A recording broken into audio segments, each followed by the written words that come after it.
নমস্কার, মায়ের রান্নাঘর থেকে সবাইকে স্বাগতম। আজকে আমি দেখুন ধোসা বানাবো। সেই জন্য এখানে আমি চালটা ভিজিয়ে রেখেছিলাম 7 থেকে 8 ঘন্টা আমি ভিজিয়ে রেখেছিলাম। তবে আন্দাজটা করিনি, আমি মাপটা দিইনি, মাপটা আমি দেখিয়ে দিচ্ছি। আর এখানে আছে বিউলির ডাল। বিউলির ডালটা আমার ধোয়া হয়নি, ভালো করে আমি এবার ধুয়ে নেব। এখানে একটা ডেকচি নিলাম, এই বাটির মাপে আমি চালটা নিচ্ছি। 2 বাটি চাল নেব। বিউলির ডাল 1 বাটি। এখানে 1 চামচ মেথি ভিজিয়ে রেখেছিলাম। এবার আমি একসাথে মিশিয়ে নিচ্ছি, নিয়ে পেস্ট করে নেব। এখানে কিছু আদা কুচি দিলাম, 5টা লঙ্কা দিলাম। চাল ডালটা দিয়ে দিচ্ছি। চাল ডালটা আমি অল্প অল্প করে পেস্ট করব, কারণ খুব স্মুথ পেস্ট করতে হবে। বাটা হয়ে গেছে দেখুন। আর তবে আমি জল দেবো। খুব সুন্দর বাটাটা হয়েছে দেখুন। আমি হাত দিয়ে দেখিয়ে দিচ্ছি, এরকম স্মুথভাবে বাটতে হবে, তাহলে ধোসাটা খুব ভালো হবে। এবার আমি এটাকে 6 থেকে 7 ঘন্টা আমি রেখে দেবো। গ্যাস জেলে কড়া বসিয়ে দিয়েছি। এবার প্রথমে আমি একটু তেল দিয়ে দিয়েছি, সর্ষের তেল। আর এখানে বিউলির ডাল বা উড়োর ডাল, ছোলার ডাল, একটু ডালটা আগে একটু ভেজে নেব।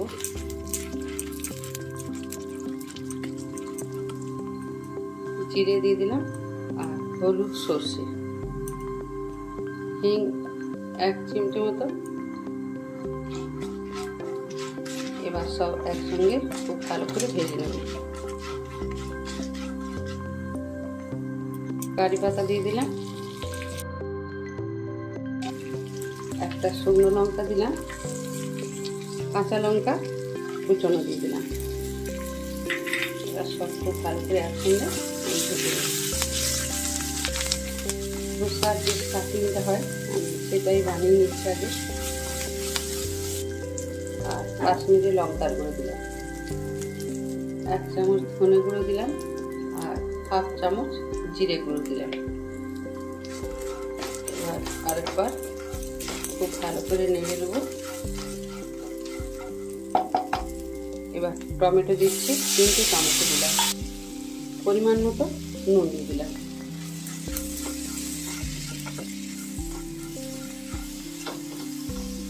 নুনটা খুব ভালো করে মিশিয়ে নিয়ে আমি এবার একটু ঢাকা দিয়ে দেবো।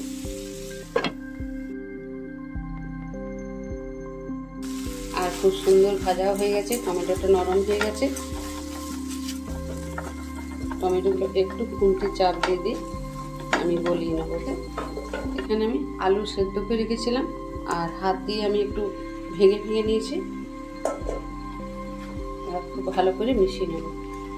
খুব ভালো করে মেশানো হয়ে গেছে দেখুন, আর খুব সুন্দর হয়েছে।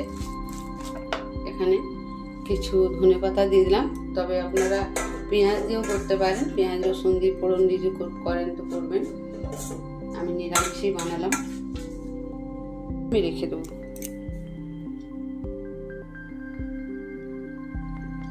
এখানে 2 চামচ সুজি দিলাম, আরও 2 চামচ দেবো। এবার খুব ভালো করে মিশিয়ে নেব। এখন আমি নুন দিইনি। এবার জলটা অল্প অল্প করে দিতে হবে। পরিমাণ মতো নুন দিয়ে দিলাম। একবারে জলটা ঢেলে দেবেন না, কারণ বেসন দেওয়া হয়েছে। দেখুন ধোসার ব্যাটার আমার একদম রেডি হয়ে গেছে। ঠিক এরকম হবে দেখুন। গ্যাস জেলে আমি ধোসা তাওয়া বসিয়ে দিয়েছি। এবার একটু সাদা তেল দিচ্ছি, সামান্য, একদম মাঝ বরাবর তেলটা দিলাম। এবার এই টিস্যু পেপার করে আমি তেলটা বুলিয়ে নেব। এবার আমি জল ছিটিয়ে দেবো। এবার আরেকটা পরিষ্কার টিস্যু পেপার দিয়ে ভালো করে তেলটা মুছিয়ে নেব। ধোসায় তেল থাকলে ধোসাটা ভালোভাবে গোল করা যায় না। এবার ব্যাটারটা ঢেলে দিচ্ছি।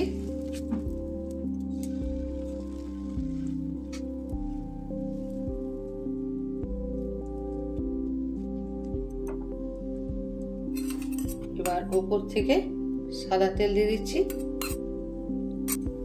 একটু খুন্তি করে সারা ধোসাতে আমি বুলিয়ে দিলাম। তবে দেখুন কিরম উঠে গেছে আর কি সুন্দর হয়েছে, দেখুন হাতে করে উঠে যাচ্ছে।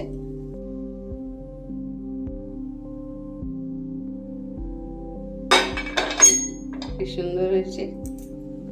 এবার একটা মশলা ধোসা বানাচ্ছি, জল ছড়িয়ে এবার খুব ভালোভাবে মুছে নিতে হবে, খুব আলতো করে ঘোরাতে হবে।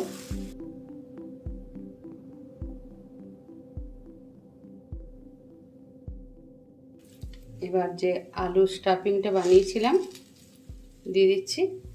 একটা প্লেন করলাম আর একটা স্টাফিং দিয়ে বানাচ্ছি।